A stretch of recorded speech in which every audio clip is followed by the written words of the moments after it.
ನಮಸ್ಕಾರ. ಪುಷ್ಪ ಶೆಟ್ಟಿಸ್ ಕುಕಿಂಗ್ ಡೈರಿಗೆ ಸ್ವಾಗತ.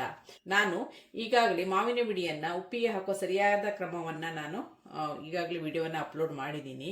ನೀವು ಅದನ್ನೆಲ್ಲ ನೋಡಿರ್ಬೋದು. ಈಗ ಮಾವಿನ ಮಿಡಿಯ ಉಪ್ಪಿನಕಾಯಿಯನ್ನು ಹೇಗೆ ಮಾಡೋದು ಅಂತ ಇವತ್ತಿನ ವಿಡಿಯೋದಲ್ಲಿ ಡಿಟೇಲ್ ಆಗಿ ಮಾಡ್ತಾ ಇದ್ದೀನಿ. ಆ ವಿಡಿಯೋವನ್ನು ನಿಮ್ಮೊಂದಿಗೆ ನಾನು ಶೇರ್ ಮಾಡ್ತಾ ಇದ್ದೀನಿ.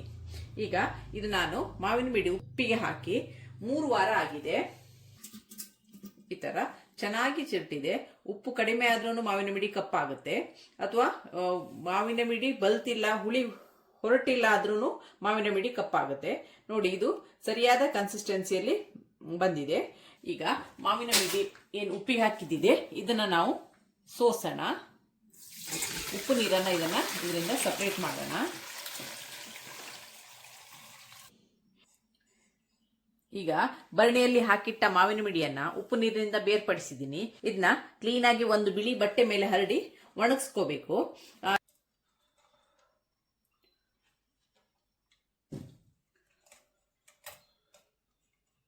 ವೀಕ್ಷಕರೇ, ಈಗ ನಾನು ಎಲ್ಲ ಮಾವಿನ ಮಿಡಿಯನ್ನ ಕ್ಲೀನ್ ಆಗಿ ಆರಿಸಿ ಇದನ್ನ ಒಣಗಕ್ಕೆ ಹಾಕಿದ್ದೀನಿ.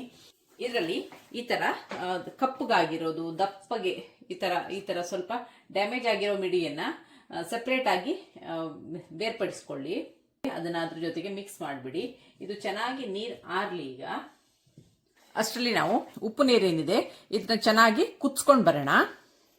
ವೀಕ್ಷಕರೇ, ನಾನೀಗ ಉಪ್ಪಿಗೆ ಹಾಕಿದ ಎಲ್ಲಾ ಮಾವಿನ ಮಿಡಿಯನ್ನ ತೆಗೆದು ಆರ್ಲಿಕ್ಕೆ ಇಟ್ಟಿದ್ದೀನಿ. ಇದರಲ್ಲಿ ಪಸೆ ಹೋಗೋ ತನಕ ಇದು ನೆರಳಲ್ಲಿ ಆರಕ್ಕೆ ಹಾಕಬೇಕು.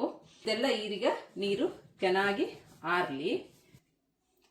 ಈಗ ಇದರಲ್ಲಿ ಉಪ್ಪು ನೀರನ್ನ ನಾವು ಕುದಿಯಕ್ಕೆ ಇಡೋಣ. ಅದು ಚೆನ್ನಾಗಿ ಕುದಿಬೇಕು, ಕುದ್ದು ಆರಬೇಕು.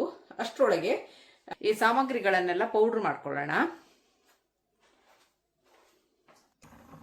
ವೀಕ್ಷಕರೇ, ಈಗ ನೋಡಿ, ನಾನು ಉಪ್ಪಿಗೆ ಹಾಕಿದ ಮಾವಿನ ಮಿಡಿಯ ಉಪ್ಪು ನೀರೇನಿದೆ ಅದನ್ನ ನಾನು ಕುದಿಯಕ್ಕೆ ಇಟ್ಟಿದ್ದೀನಿ. ಇದು ಈಗ ತುಂಬಾ ಒಂದು ಪಾತ್ರದಲ್ಲಿ ತುಂಬಾ ಇದೆ. ಇದು ಒಂದು 3/4ರಿಂದ ಅರ್ಧ ಆಗುವಷ್ಟು ಚೆನ್ನಾಗಿ ಕುದಿಬೇಕು. ಉಪ್ಪು ನೀರಿಗೆ ಹಾಕಿಟ್ಟ ನೀರನ್ನೇ ಯಾಕೆ ಉಪಯೋಗಿಸುವುದು ಹೇಳಿದ್ರೆ, ಅದರಲ್ಲಿ ಮಾವಿನ ಮಿಡಿಯಲ್ಲಿ ಉಪ್ಪಿಗೆ ಹಾಕುವಾಗ ಒಂದು ಸೊನೆ ತರ ಇರುತ್ತೆ. ಆ ಸೊನೆ ಈ ಉಪ್ಪು ನೀರಲ್ಲಿ ಬಿಟ್ಟಿರುತ್ತೆ. ಆದ್ರಿಂದ ಅದೇ ಉಪ್ಪು ನೀರನ್ನ ನಾನಿಲ್ಲಿ ಉಪಯೋಗಿಸ್ತಾ ಇದ್ದೀನಿ. ಇದು ಚೆನ್ನಾಗಿ ಕುದಿಲಿ. ಈಗ ನಾವು ಬೇಕಾದ ಸಾಮಗ್ರಿಗಳನ್ನೆಲ್ಲ ರೆಡಿ ಮಾಡ್ಕೊಳ್ಳೋಣ. ಇಲ್ಲಿ ನಾನು ಮಾವಿನ ಮಿಡಿ ಉಪ್ಪಿನಕಾಯಿನ ಮಾಡಲಿಕ್ಕೆ ಕೆಲವೊಂದು ಸಾಮಗ್ರಿಗಳನ್ನ ಚೆನ್ನಾಗಿ ತೊಳೆದು ಒಂದು 7 ಬಿಸಿಲಲ್ಲಿ ಒಣಗಿಸಿ ತಗೊಂಡು ಬಂದಿದ್ದೀನಿ.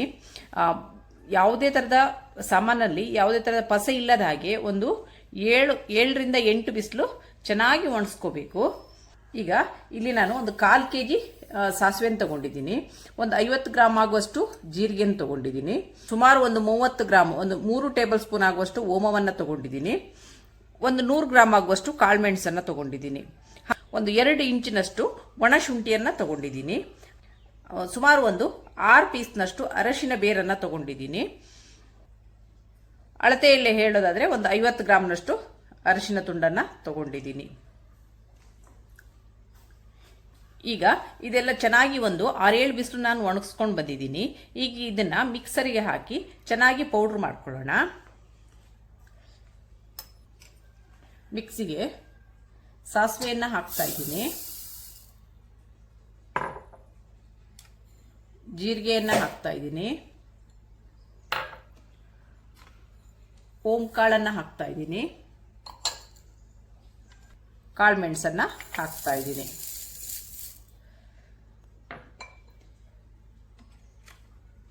ಅರಿಶಿನ ಬೇರನ್ನ ಹಾಕ್ತಾ ಇದ್ದೀನಿ, ಹಾಗೂ ಶುಂಠಿಯನ್ನ ಹಾಕ್ತಾ ಇದ್ದೀನಿ. ಇದನ್ನೆಲ್ಲ ಸ್ವಲ್ಪ ಚೆನ್ನಾಗಿ ಪೌಡ್ರ್ ಮಾಡ್ಕೊಳ್ಳೋಣ. ಈ ಥರ ಪೌಡ್ರ್ ಮಾಡ್ಕೊಳ್ಳೋದ್ರಿಂದ ನಮಗೆ ಗ್ರೈಂಡ್ರಿಗೆ ಹಾಕಿದಾಗ ಕಡಿಯೋಕ್ಕೆ ಸುಲಭ ಆಗುತ್ತೆ. ನಾವೇನು ಉಪ್ಪಿನಕಾಯಿ ಮಾಡ್ತೀವಿ, ಉಪ್ಪಿನಕಾಯಿ ಮಾಡುವಾಗ ಯಾವುದೇ ಪಾತ್ರದಲ್ಲೂ ಸಹ ನೀರಿನ ಪಸೆ ಇರಬಾರ್ದು. ಅದನ್ನು ಒಂದು ಜಾಗ್ರತೆಯಾಗಿ ನೋಡ್ಕೊಳ್ಳಿ. ಉಪ್ಪಿನಕಾಯಿ ಹಾಕುವಾಗ ನೀರಿನ ಪಸೆ ತಾಗಿದ್ರೆ ಉಪ್ಪಿನಕಾಯಿ ಹಾಳಾಗ್ತದೆ ಹೇಳ್ತಾರೆ. ನೀರಿನ ಪಸೆ ಇಲ್ಲದ ಪಾತ್ರವನ್ನು ಆರಿಸ್ಕೊಳ್ಳಿ. ವೀಕ್ಷಕರೇ, ಈಗ ತಗೊಂಡಂಥ ಸಾಮಗ್ರಿಗಳನ್ನೆಲ್ಲ ಈ ಥರ ನೈಸಾಗಿ ಪೌಡ್ರ್ ಮಾಡ್ಕೊಂಡು ಬಂದಿದ್ದೀನಿ. ಈಗ ಮೆಣಸಿನಕಾಯಿಯನ್ನು ಪೌಡ್ರ್ ಮಾಡ್ಕೊಳ್ಳೋಣ. ಇಲ್ಲಿ ನಾನು ಉಪ್ಪಿನಕಾಯಿ ಮಾಡಲಿಕ್ಕೆ ನಮ್ಮ ಕಡೆ ಹೆಚ್ಚಾಗಿ ಊರು ಮೆಣಸನ್ನು ಉಪಯೋಗಿಸ್ತಾರೆ. ಇಲ್ಲಿ ನಾನು ಒಂದು ಅರ್ಧ kg ಊರು ಮೆಣಸನ್ನು ತಗೊಂಡಿದ್ದೀನಿ. ಒಂದು 1/4 kg ಆಗುವಷ್ಟು ಬ್ಯಾಡಗಿ ಚಿಲ್ಲಿನ ತಗೊಂಡಿದ್ದೀನಿ. ಇದು ಚೆನ್ನಾಗಿ ಒಂದು 7 ಬಿಸಿಲು ಒಣಗಿದೆ. ನೋಡಿ ಈ ಥರ ಚೆನ್ನಾಗಿ ಒಣಗ್ಕೋಬೇಕು ಮೆಣಸು. ಈ ಥರ 7 ಬಿಸಿಲಲ್ಲಿ ಚೆನ್ನಾಗಿ ಒಣಗಿದೆ. ಯಾವುದೇ ಥರದ ನೀರು ಪಸೆ ಇರಬಾರ್ದು ಮೆಣಸಲ್ಲಿ. ಈಗ ಇದನ್ನು ಪೌಡ್ರ್ ಮಾಡ್ಕೊಳ್ಳೋಣ. ಈಗ ಸಾಮಗ್ರಿಗಳನ್ನೇನು ಪೌಡ್ರ್ ಮಾಡ್ಕೊಂಡಿದ್ದೀನಿ ಅದೇ ಮಿಕ್ಸರ್ಗೆ ಹಾಕಿ ನಾನೀಗ ಮೆಣಸನ್ನು ಪೌಡ್ರ್ ಮಾಡ್ಕೊಳ್ತಾ ಇದ್ದೀನಿ. ಈಗ ಈ ಮೆಣಸನ್ನು ಮಿಕ್ಸರ್ಗೆ ಹಾಕ್ತಾ ಇದ್ದೀನಿ.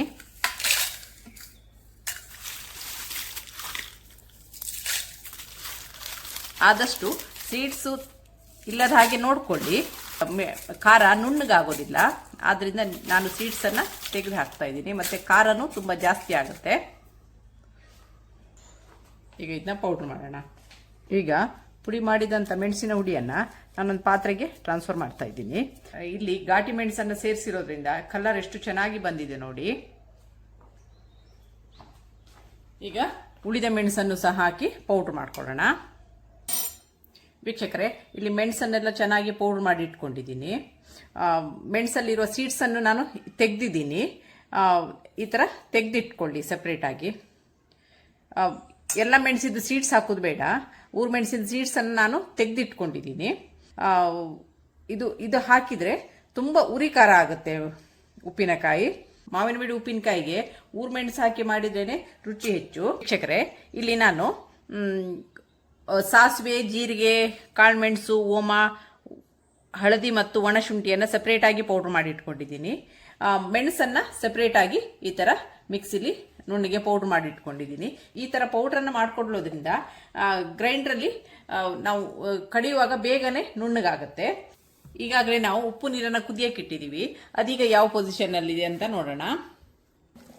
ವೀಕ್ಷಕರೇ ನೋಡಿ, ಉಪ್ಪು ನೀರು ನಾನು ಇಡುವಾಗ ತುಂಬ ಇತ್ತು, ಈಗ 3/4 ಭಾಗ ಆಗಿದೆ ನೋಡಿ. ಈ ಥರ ಇದನ್ನು ತೆಗೆದು ಹೊರಗಡೆ ಹಾಕಬೇಕು. ಈಗ ನಾನು ಉಪ್ಪು ನೀರಿನ ಈ ಥರ ಕಲ್ಮಶ ಏನಿದೆ ಅದೆಲ್ಲ ತೆಗೆದು ಹೊರಗಡೆ ಹಾಕಿದ್ದೀನಿ ನೋಡಿ. ಈಗ ಇದು ಆಗಿದೆ ಆಲ್ಮೋಸ್ಟು. ವೀಕ್ಷಕರೇ, ಇಲ್ಲಿ ನೋಡಿ ಉಪ್ಪು ಮೇಲ್ಗಡೆ ಹೆರೆ ಕಟ್ತಾ ಇದೆ. ಇದೀಗ ಆಗಿದೆ ಅಂತ ಅರ್ಥ ನೋಡಿ. ಈ ಹಂತದಲ್ಲಿ ಇದನ್ನ ಗ್ಯಾಸ್ ಆಫ್ ಮಾಡಬೇಕು. ಗ್ಯಾಸ್ ಆಫ್ ಮಾಡಿ ಈ ಹೆರೆಗಟ್ಟಿದ ಉಪ್ಪನ್ನೆಲ್ಲ ತೆಗೆಯೋಣ ನೋಡಿ. ಇದೀಗ ಲಾಸ್ಟ್ ಸ್ಟೇಜು. ಇದು ಉಪ್ಪು ನೀರು ಕರೆಕ್ಟಾಗಿ ಕುದ್ದಿದೆ ಅಂತ ಅರ್ಥ ನೋಡಿ. ಇದನ್ನ ಉಪ್ಪು ನೀರು ಹರಿಲಿಕ್ಕೆ ಮೈತಾಳ ಬೇರ್ ಅಂತ ಸಿಗುತ್ತೆ ನಮ್ಮ ಕಡೆ, ಅದನ್ನ ಹಾಕ್ತಾರೆ. ಉಪ್ಪು ನೀರನ್ನು ಆಫ್ ಮಾಡಿ ಅದನ್ನ ಜಜ್ಜಿ ಹಾಕ್ತಾರೆ. ಈಗ ನನಗೆ ಅದು ಇಲ್ಲಿ ಲಭ್ಯ ಇರಲಿಲ್ಲ. ಆದ್ರಿಂದ ಇದು ಬಸಳೆ ಸೊಪ್ಪೇನಿದೆ, ಈ ಬಸಳೆ ಸೊಪ್ಪಿನ ದಂಟನ್ನ ಈ ತರ ದಂಟೇನಿದೆ ಇದನ್ನ ಸಣ್ಣ ಸಣ್ಣಗೆ ಕಟ್ ಮಾಡಿ ಜಜ್ಜಿ ಹಾಕುವಂಥದ್ದು. ಈಗ ಇದನ್ನ ಸಣ್ಣಗೆ ಹೆಚ್ಚಿಕೊಂಡು ಬಂದು ಜಜ್ಜಿ ಹಾಕೋಣ. ಈಗ ನಾನು ಉಪ್ಪು ನೀರು ರೆಡಿ ಆಗಿದೆ. ಈಗ ಇದನ್ನ ಗ್ಯಾಸನ್ನ ನಾನು ಆಫ್ ಮಾಡ್ತಾ ಇದ್ದೀನಿ. ಈಗ ನೋಡಿ, ಈ ಬಸಳೆ ದಂಟನ್ನ ನಾನು ಸ್ವಲ್ಪ ಜಜ್ಜಿ ತಗೊಂಡು ಬಂದಿದ್ದೀನಿ. ಸುಮಾರು ಒಂದು 5 ಪೀಸು ಬಸಳೆ ದಂಟನ್ನ ಇದಕ್ಕೆ ಹಾಕ್ತಾ ಇದ್ದೀನಿ. ಇದು ಹಾಕಿದಾಗ ಉಪ್ಪು ನೀರೇನಿದೆ ಅದು ಚೆನ್ನಾಗಿ ತಿಳಿಯಾಗುತ್ತೆ.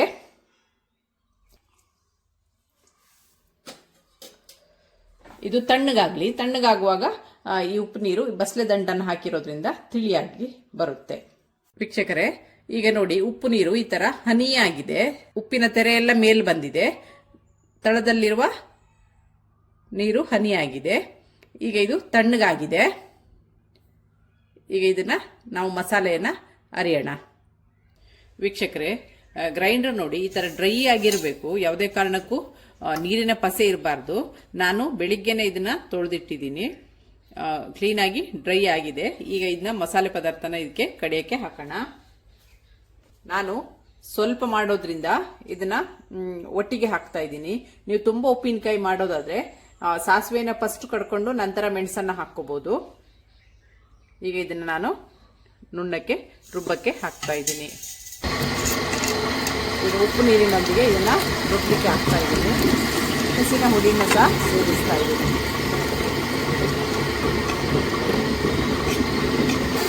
ಇದು ಚೆನ್ನಾಗಿ ನುಣ್ಣಗೆ ರುಬ್ಬೋಣ. ಉಪ್ಪು ನೀರು ಕಮ್ಮಿ ಆದರೆ ಇದನ್ನ ಉಪ್ಪು ನೀರು ಸೇರಿಸ್ತಾ ಇದನ್ನು ನುಣ್ಣಗೆ ರುಬ್ಕೊಳ್ಳೋಣ. ಮಸಾಲೆ ಈ ಥರ ನುಣ್ಣಗಾಗಬೇಕು. ಈಗ ಇದು ಆಗಿದೆ. ಈಗ ಇದಕ್ಕೆ ನಾನೊಂದು 1/4 kg ಬೆಳ್ಳುಳ್ಳಿನ ಒಂದು 7-8 ಬಿಸಿಲು ಮಾಡಿ ಇಟ್ಟಿದ್ದೀನಿ. ಅದರದ್ದು ಸಿಪ್ಪೆ ಎಲ್ಲ ತೆಗೆದಿಟ್ಟಿದ್ದೀನಿ. ಅದರಲ್ಲಿ 1 ಕಪ್ ಆಗುವಷ್ಟು ಬೆಳ್ಳುಳ್ಳಿನ ಈಗ ಇದಕ್ಕೆ ಹಾಕಿ ಕಡಿತಾ ಇದ್ದೀನಿ. ಈಗ ಇದಕ್ಕೆ ಹಾಕಿ ರುಬ್ಬಣ. ತುಂಬ ನುಣ್ಣಗಾಗಬೇಕಂತೇನಿಲ್ಲ, ಸ್ವಲ್ಪ ರುಬ್ಬಿದ್ರೆ ಆಯಿತು.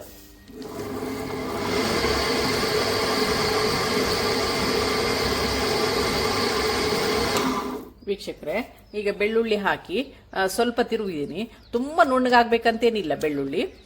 ಸ್ವಲ್ಪ ಈ ಥರ ಲಾಸ್ಟಲ್ಲಿ ಸ್ವಲ್ಪ ಹಾಕೋದ್ರಿಂದ ಅದರದ್ದು ಘಮ ಚೆನ್ನಾಗಿರುತ್ತೆ ಉಪ್ಪಿನಕಾಯಿದ್ದು. ಬೆಳ್ಳುಳ್ಳಿನ ಮಾತ್ರ ಸರಿಯಾಗಿ 7-8 ಬಿಸಿಲು ಒಣಗಿಸ್ಕೋಬೇಕು. ಹಸಿ ಯಾವುದೇ ಕಾರಣಕ್ಕೂ ಇರಬಾರ್ದು. ಈಗ ಇದನ್ನು ಒಂದು ಪಾತ್ರೆಗೆ ಟ್ರಾನ್ಸ್ಫರ್ ಮಾಡೋಣ. ವೀಕ್ಷಕರೇ, ನಾನಿಲ್ಲಿ ಮಸಾಲೆನ ನೀಟಾಗಿ ರುಬ್ಕೊಂಡು ಬಂದಿದ್ದೀನಿ. ಈಗ ಉಪ್ಪು ನೀರಲ್ಲಿ ಒರಳು ತೊಳೆದ ನೀರನ್ನ ಇದಕ್ಕೆ ಸೇರಿಸ್ತಾ ಇದ್ದೀನಿ.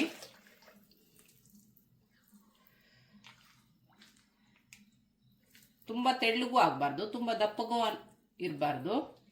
ಹದವಾಗಿ ಕಲಿಸ್ಕೊಳ್ಳಿ. ನಿಮಗೆ ಮಾವಿನ ಮಿಡಿಯಲ್ಲಿ ಉಪ್ಪಿಗೆ ಹಾಕಿದ ನೀರು ಕಡಿಮೆ ಆಗುತ್ತೆ ಅನಿಸಿದ್ರೆ 1 ಪಾವು ಉಪ್ಪಿಗೆ ಸುಮಾರು 1 ಲೀಟರ್ನಷ್ಟು ನೀರನ್ನು ಹಾಕಿ ಅದು ಉಪ್ಪು ಮೇಲೆ ಹೆರೆ ಕಟ್ಟೋ ತನಕ ಕುದಿಸಿ ನಂತರ ಆರಿಸಿ ಅದನ್ನ ಸೇರಿಸ್ಕೋಬಹುದು. ಇಲ್ಲಿ ನನಗೆ ಮಾವಿನ ಮಿಡಿಯಲ್ಲಿ ಇರುವ ಉಪ್ಪು ನೀರೇ ಸಾಕಾಗಿದೆ. ಮತ್ತೆ ಸ್ವಲ್ಪ ಒರಳು ತೊಳೆದ ನೀರನ್ನ ಹಾಕಿ ಬೇಕಾದ ಹದಕ್ಕೆ ಇದನ್ನ ಕಲಸ್ಕೊಳ್ತಾ ಇದ್ದೀನಿ. ಮಸಾಲೆ ಎಲ್ಲಿಯೂ ಗಂಟಾಗದಿದ್ದಾಗೆ ನೋಡ್ಕೊಳ್ಳಿ.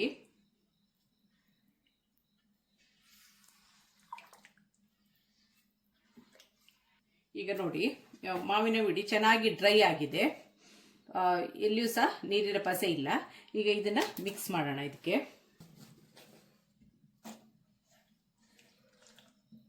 ಸ್ವಲ್ಪ ಮೆತ್ತಗಾಗಿರೋ ಮಾವಿನ ಮಿಡಿಯನ್ನ ಸೈಡಿಗೆ ಎತ್ತಿಟ್ಕೊಳ್ಳಿ. ಇದಕ್ಕೆ ಮಿಕ್ಸ್ ಮಾಡಬೇಡಿ.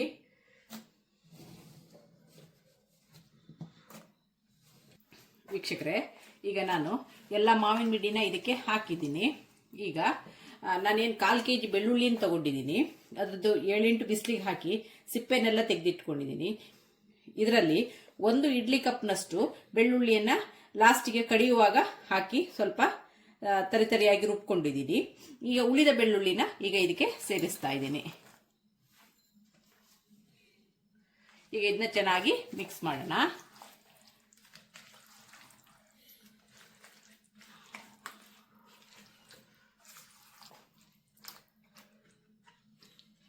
ವೀಕ್ಷಕರೇ, ಇದಾಗಿರುತ್ತೆ ಇವತ್ತಿನ ನನ್ನ ಟ್ರೆಡಿಷನಲ್ ರೆಸಿಪಿ.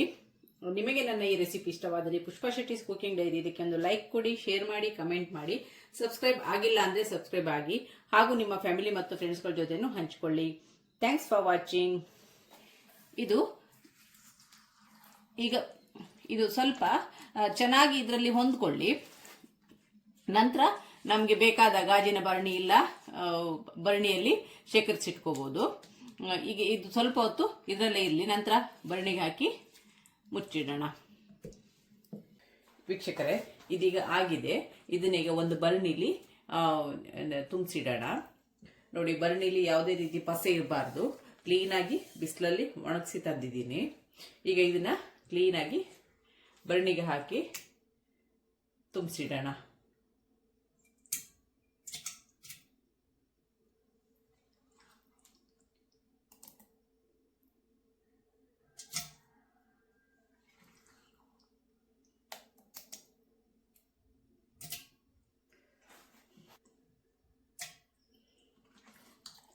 ಗಾಳಿ ಆಡದ ಹಾಗೆ ಈ ತರ ಭರಣಿಯಲ್ಲಿ ತುಂಬಿಸಿಡಬೇಕು.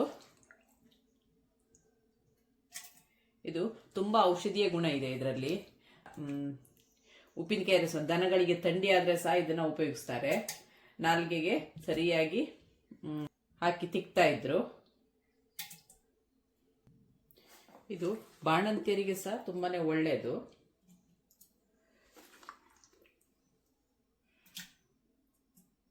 ಈಗ ಮಾಡಿದಂಥ ಎಲ್ಲ ಉಪ್ಪಿನಕಾಯಿನ ನಾನು ಭರಣಿಗೆ ಹಾಕಿದ್ದೀನಿ.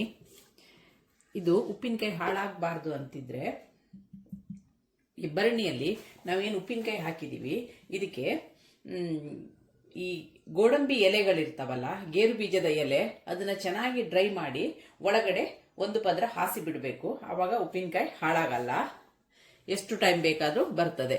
ನಮಗೆ ಬೇಕಾದಾಗ ಒಣ ಸೌಂಟಿಂದ ಸ್ವಲ್ಪ ಸ್ವಲ್ಪನೇ ಉಪ್ಪಿನಕಾಯಿನ ತೆಗೆದು ನಾವು ಉಪಯೋಗಿಸ್ಕೋಬೇಕು. ವೀಕ್ಷಕರೇ, ನಾನು ಮಾಡಿದಂಥ ಉಪ್ಪಿನಕಾಯಿನ ಎಲ್ಲ ಬನ್ನಿಗೆ ಹಾಕಿದ್ದೀನಿ. ಈಗ ಸುತ್ತಲೂ ಇದರ ರಸ ಇರದ ಹಾಗೆ ಒರೆಸಿ ಕ್ಲೀನಾಗಿ ಮುಟ್ಲವನ್ನ ಮುಚ್ಚಿಡೋಣ.